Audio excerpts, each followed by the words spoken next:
साथ ही साथ महुआ मोइत्रा को लेकर जो खबर थी कि पीछे चल रही है, वो भी अपनी सीट से जीत गई है।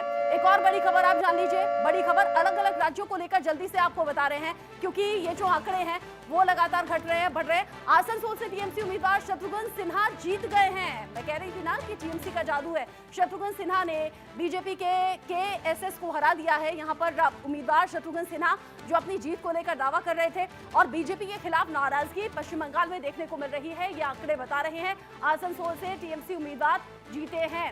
शत्रुघ्न सिन्हा जो अपने कामों का जिक्र करते रहे, शत्रुघ्न सिन्हा जो बीजेपी के पलटवार पर जवाब देते रहे, लेकिन अपनी जीत को लेकर कॉन्फिडेंट थे, अपनी उम्मीदवारी को लेकर कॉन्फिडेंट थे। यहाँ आसनसोल से टीएमसी कैंडिडेट शत्रुघ्न सिन्हा जीते हैं। प्रसिद्ध अभिनेता तो हैं ही, लेकिन राजनीति में जब से उतरे तब से उन्होंने अपना एक स्टैंड बनाए रखा और अब जो बोलना रहा वो बोलते रहे, भले ही वो बीजेपी को क्यों ना निशाने पर लें। ऐसे में बीजेपी के एसएस आलूवालिया को हरा दिया है। आसनसोल से शत्रुघ्न सिन्हा जीते हैं। थोड़ी देर पहले के आंकड़े जो थे, पश्चिम बंगाल में 31 सीटों पर टीएमसी ने बढ़त बनाई हुई थी। यहाँ बीजेपी करीब 10 सीटों पर अब जिस तरीके से बढ़त को लेकर दावे कर रही थी, वो आंकड़े भी धीरे धीरे नतीजों में तब्दील होंगे। लेकिन जैसे मैंने अभी आपको बताया, यूसुफ पठान वहां से जीत गए हैं और अब साथ ही साथ शत्रुघ्न सिन्हा भी आसनसोल से जीत गए हैं। ये जो धीरे धीरे नतीजे आ रहे हैं सामने, वो बता रहे हैं कि इंडिया अलायंस भी जो उम्मीद थी उससे बेहतर प्रदर्शन उसने किया है। साथ ही साथ टीएमसी पश्चिम बंगाल में जो हमने विधानसभा इलेक्शंस में देखा था, ममता बनर्जी ने कहा था, चूंकि एक पैर पर चोट लगी थी, ममता बनर्जी ने कहा था एक पैर पर सबको हरा दूंगी, और हुआ भी वही था। और अभी यहाँ पश्चिम बंगाल में लोकसभा इलेक्शन में भी ऐसा ही हो रहा है। अबुल प्रिया रचना, तो ये बड़ी खबरें आपने बताई।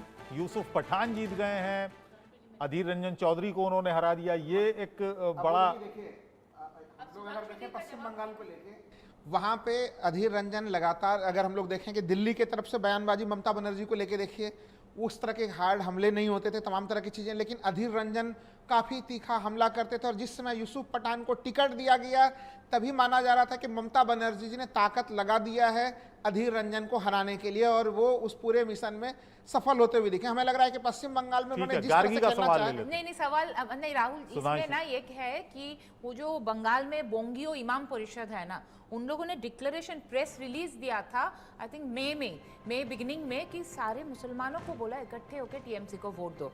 तो ये जो इमाम परिषद जो मुस्लिम वोट इन मास गए हैं, भार्गव जी को भी इन्वॉल्व कर लेते हैं। भार्गव जी नहीं, हमेशा पश्चिम बंगाल में कांग्रेस जीत गए, माली मानुष फैक्टर चल गया एक बार फिर से। हाँ भार्गव जी, हाँ वो मित्तल जी का जवाब। पश्चिम बंगाल में सबसे ज्यादा भाजपा को सेटबैक मिला है तो उत्तर प्रदेश के बाद यहाँ मिला है, क्योंकि Bhajpa, even prime minister last तक कहते रहे कि सबसे अच्छा परिणाम चौंकाने वाला पश्चिम बंगाल से आएगा। तो परिस्थितियां भी कुछ तरीके से लग रही थी कि राजनीतिक विश्लेषक भी और एजेंसियां भी बता रही थी कि बीजेपी को अच्छी खासी वहां से बढ़त मिलने वाली है। लेकिन जिस प्रकार से परिणाम आ रहे हैं, और अधीर रंजन चौधरी जो एक तरीके से विपक्ष के नेता थे लोकसभा में, वो चुनाव हार गए, उनको यूसुफ पठान ने बोल्ड कर दिया है, क्लीन बोल्ड।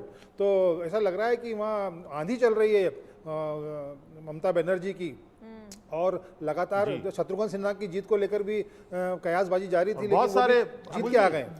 एक और चीज, तमिलनाडु पे इस बार एक्सपेक्टेशन बहुत था, बहुत मेहनत किया गया था। तमिलनाडु भी, अब हम बात नहीं कर रहे हैं आज, लेकिन तमिलनाडु से एक बड़ा सेटबैक बीजेपी को मिला है। नहीं, तमिलनाडु में कुछ था भी नहीं बीजेपी के, लेकिन बोलने के लिए कुछ नहीं था। ये तो अच्छा, ये तो अच्छी खबर है। पिछले 6 महीने से अगर आप देखें तो 6 महीने से पूरा फोकस प्रधानमंत्री का साउथ में था लगा हुआ, और खास तौर से तमिलनाडु केरल में लगा हुआ था।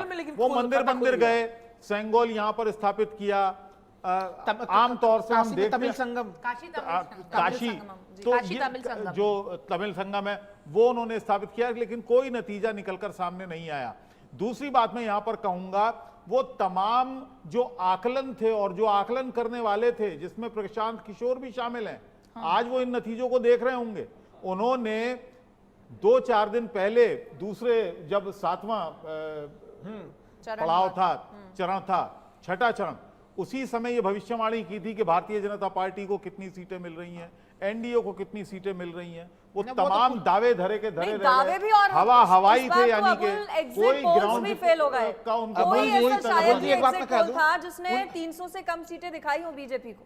एग्जिट पोल्स भी फेल हुए। अंजलि जी, एक चीज हम लोग चर्चा करें। देखिए, एग्जिट पोल फेल हुए, तमाम तरह की चीजें, लेकिन हम लोग दोपहर में सत्ता का किस्सा कुर्सी का कर रहे थे। जो दर्शक लगातार उस कार्यक्रम को देख रहे होंगे जी, वहां पे उत्तर प्रदेश को लेके जो चर्चा हम लोग कर रहे थे तमाम जगहों के लेके और टीम इंडिया को लेके, वो उस विमर्श में वो मौजूद था, लेकिन वो बड़े बड़े एग्जिट पोल और तमाम दूसरे जगहों पे मौजूद नहीं था।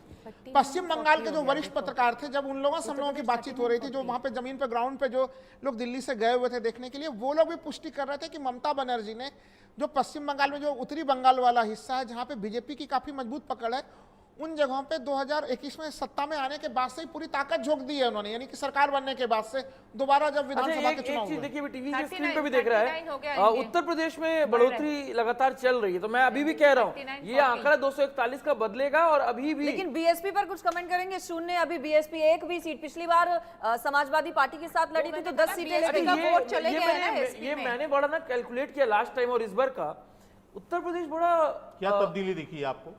अच्छा उत्तर मित्तल जी ने प्रदेश मेरा जवाब उत्तर नहीं प्रदेश दिया, में सुधांशु जी का समाजवादी जवाब पार्टी नहीं आया। जी। के वोटर्स बड़े फ्लेक्सिबल है।